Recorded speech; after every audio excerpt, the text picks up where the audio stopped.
Well, temperatures this weekend, mainly across the east, are taking a nosedive. We've got a trough moving through in the upper levels. We also have another trough moving into the west.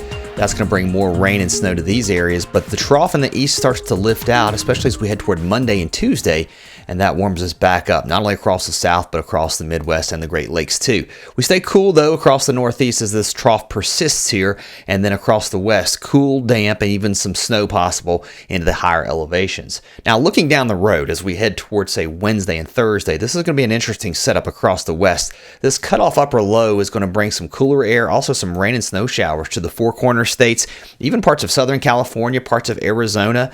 I think we're going to see some snow and some rain in the higher elevations, while across the east, broad southwest flow starts to warm things up. And then we get this wild ridge building in here over the Pacific Northwest. This looks like it's going to persist at least into next weekend. That could keep temperatures above normal, some drying here after several rounds of rain and snow, maybe a welcome relief here in this area. And then we're watching this heading into next weekend. If you are in the east or really anywhere in the upper Midwest, this means another shot of some cool air. I say cool because now we're moving toward mid and close to the end of March. So below normal temperatures look like they're going to move in just in time for next weekend. So let's break things down on a bigger scale here. We're looking at the basically North American continent here. Low pressure deepening off the northeast coast. We've got a lot of rain. We've got snow also in the interior areas. Also lake effect snow showers kicking in on the southeast side of the lakes. And here comes our system across the west that's going to be bringing in more rain and snow here.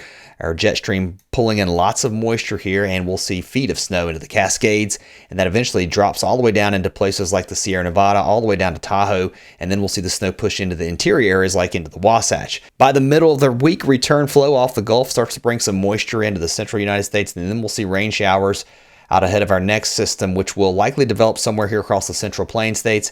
And at this point, it looks like it's going to move northeast toward the Great Lakes. That'll create more rain showers across the south. And there's that pesky upper low across the southwest, bringing more rain and snow showers here. And then look, here comes our next shot of cold air for next weekend, keeping temperatures below normal again for Saturday and Sunday of next week. Snow across the northeast through Monday looks to be heaviest here across northern parts of Maine. Also the White and the Green Mountains here into Vermont and New Hampshire and into the Adirondacks. I think we see over 6 inches. And with winds coming in out of the northwest, we'll see the heaviest snow start to accumulate here in the lake effect form on the southeast side of Lakes Erie and Ontario. Places like Buffalo, it's going to be really off to your south, I think, right here over towards Erie, Pennsylvania.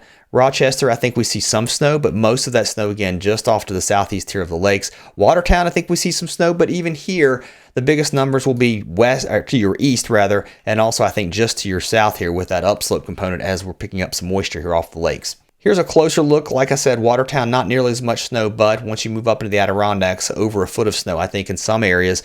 And then downwind of the lakes here, over toward Buffalo, maybe an inch or two. But once you head south of town and into the higher elevations, closer to 6 to maybe even more inches of snow. Into parts of Maine, Bangor, we may see a few inches here. Portland looks like mostly a rain event for you guys, but once you head up towards Caribou, up into the northern parts of the state, and really across all of the mountains here, we're talking about 6 to 12 inches, maybe even locally higher amounts through Monday and even into early Tuesday. That's when the snow showers will wrap up here across northern Maine. Across the west, that system that's moving in and that moisture is going to bring feet of snow from the Cascades all the way down to the Sierras. We'll also see some snow into the interior mountain areas, but the highest amounts will be right along the coast. Temperatures this weekend will be cold across the northeast. We've got that northwest flow bringing in quite a bit of chilly air across these areas. And then by the time we get into Monday, and especially into Tuesday, things do start to warm up, especially here across the south. Temperatures back into the 60s. We're also seeing 60s up toward Illinois, Indiana, also parts of Iowa, Indiana close to 60, I guess, toward Indianapolis. But by the time we get into Tuesday, that strong southwest flow continues to just push more warmer air up into these areas. So now we're into the 60s for places like Columbus, Erie, Pennsylvania, where we're seeing snow on Sunday. We'll be back close to 60 by the time we get to Tuesday. New York City close to 60. The cold air holding on, though, across the northeast, at least through Tuesday. And then we'll start to warm up some. But again, persistently cool, I think, here for New England, really those far northeastern states.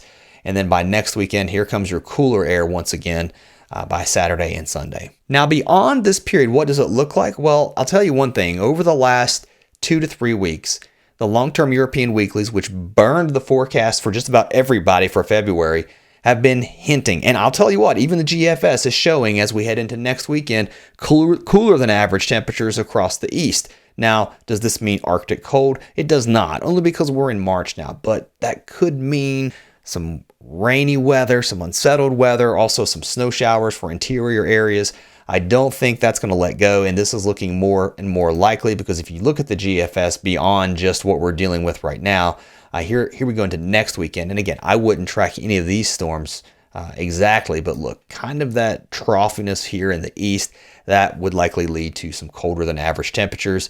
And yes, maybe even the chances for more snow. Again, I wouldn't time any of this out, but it looks pretty stormy as we wrap up March. So maybe March does indeed go out like a lion. All right, that's all I got for now. I'll catch you next time.